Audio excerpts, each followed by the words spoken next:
felt something, but didn't quite know what it was. But saw it was already dried up, and then realized I would just continue from there. Hey, from there. So, hey folks, um, we have another glorious day of glorious markets in the glorious crypto space, driving traders absolutely wild. They're losing their minds, man. They're losing their minds. They think because, halving happened, or the ETF happened, or some event in the news happened, or some big banks are buying it, that suddenly the price has to shoot through the roof immediately.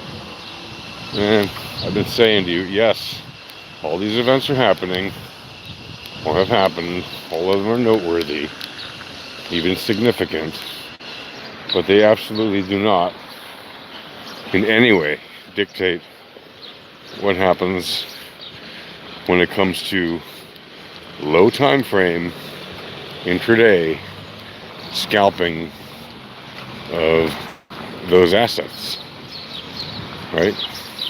It's not just because crypto is a beast on its own. Yes, crypto is a volatility beast, meaning it has a lot of volatility compared to many other asset classes. Right? And it practically doesn't matter which crypto you trade, they're all pretty volatile. It's the fact that the news itself is by definition a lagging indicator. Okay? I've said this many times, maybe you need to hear it again. News is information that is carried from an event where the information first happens, where that source of information occurs. It's carried from there by either a direct witness or witnesses to a reporter. Right? That's the most direct line. It can go through multiple layers before it gets to a reporter. But from witnesses eventually to a reporter, if not through various layers of messengers in between there. Goes to a reporter. The reporter carries that news and at best brings it to one editor. That one editor at best brings it to the publisher. And the publisher at best brings it to the public.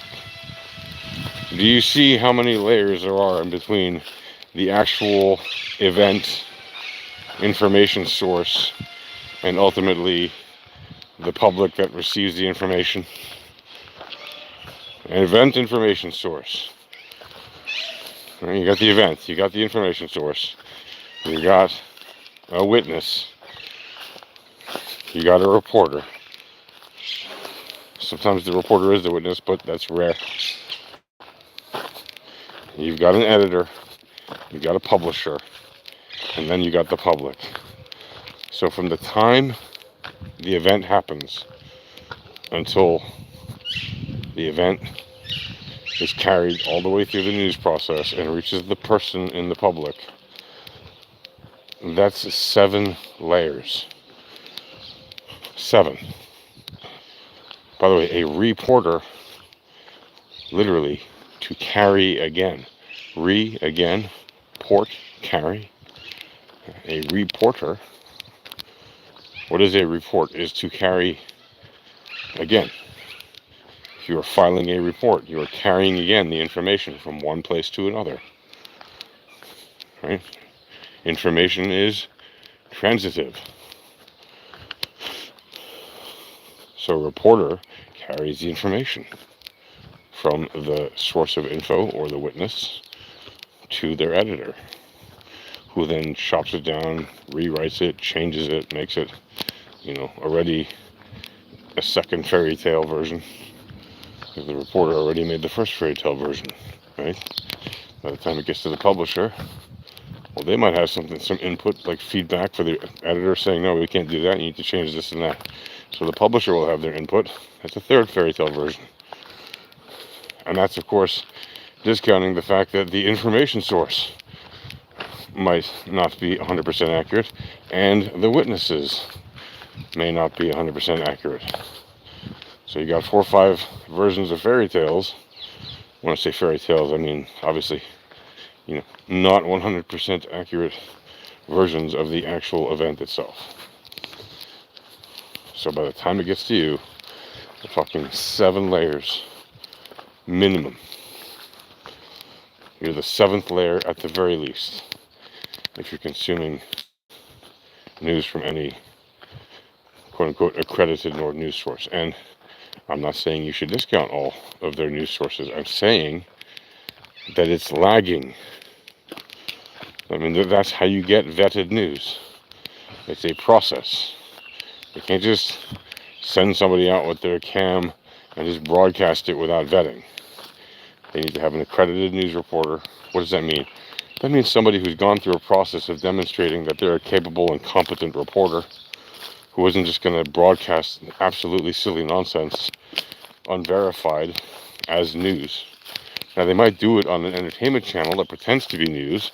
There's lots of those, like literally, right? There are plenty of entertainment news networks on cable that are really in the entertainment department or entirely owned by entertainment companies that pretend to be news, right? So that's something you need to consider. What does this mean for trading? Well, it means by the time you get your information, especially if it's video style news as opposed to written, right? The written, you 100% know it's lagging, right? Because especially if it's a newspaper, right? Who even reads those anymore, right? Like physical print, people do, but obviously far fewer than read online. But newspaper by definition is lagging because it shows up hours or days after the event.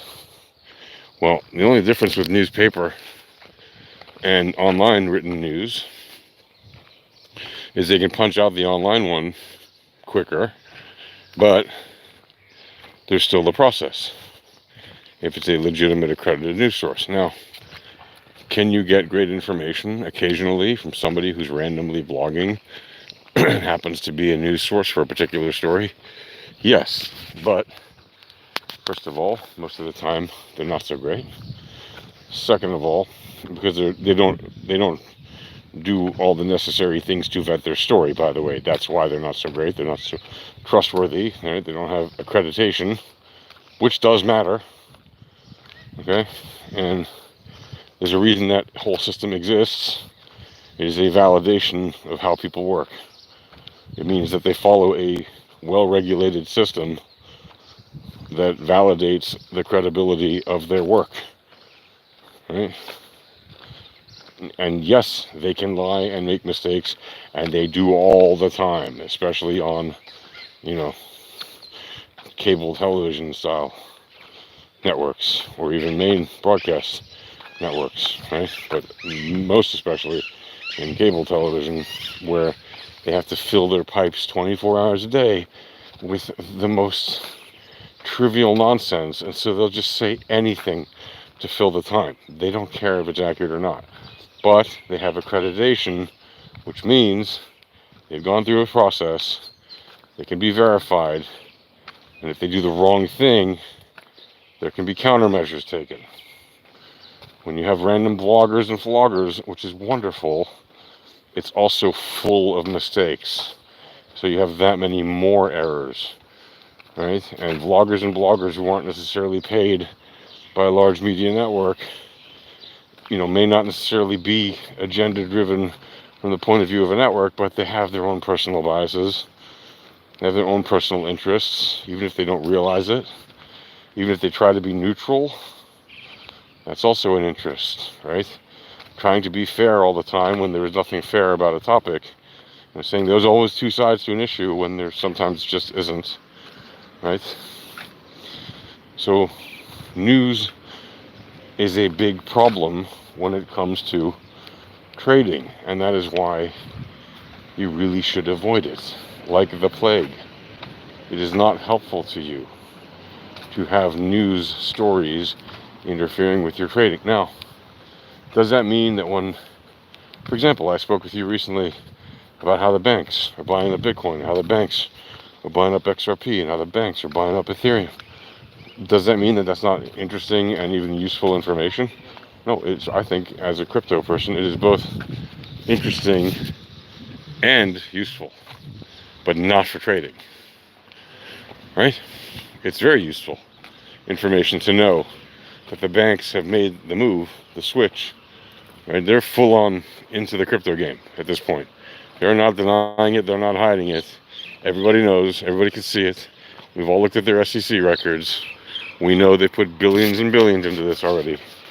And we know that the 9 largest ETFs, just in the US, have acquired, just since the beginning of this year, 500,000 Bitcoin. Right? Not $500,000 worth of Bitcoin. 500,000 Bitcoin. Right? That's like 2% of all of them. Think about that. It's more than 2% of all of them. In 5 months, 2% of the max supply has been acquired by 9 ETF companies. 9 companies buying banks, buying ETFs. In 5 months. What do you think is going to happen in the next 7 months by the end of the year? Do you think there's a possibility they're just going to stop all their Bitcoin purchases? Or do you think that they see that we're talking about an asset that is going to change a lot about the way people live their lives? And they know it, and they want as much control of it as possible because they're not dummies. And if you ask them why they didn't get in on it sooner, first of all, many of them did. They were buying directly OTC so that they wouldn't budge the price, or if they wanted to mess with the price, they would do that too. They've been acquiring quietly, denying it, and we've been saying it on this channel and on the Alpha Trading channel for many years. I've been talking about this for many years because they've been buying it for many years, right? And I'm hardly the only one that's said it. Many channels have been saying it. Many voices in this space have been saying it. But again, that news, as huge as it is, and it really does change everything, is a big picture change. It is not a micro, day-to-day, intraday trading strategy change. It just isn't. If you want to know how to do that, just go to the Alpha Trading Discord at alphatradinghq.com/discord. Again, that's alphatradinghq.com/discord. And just get yourself the free volatility starter pack, and you can learn to trade volatility for free. That's it. Happy trading.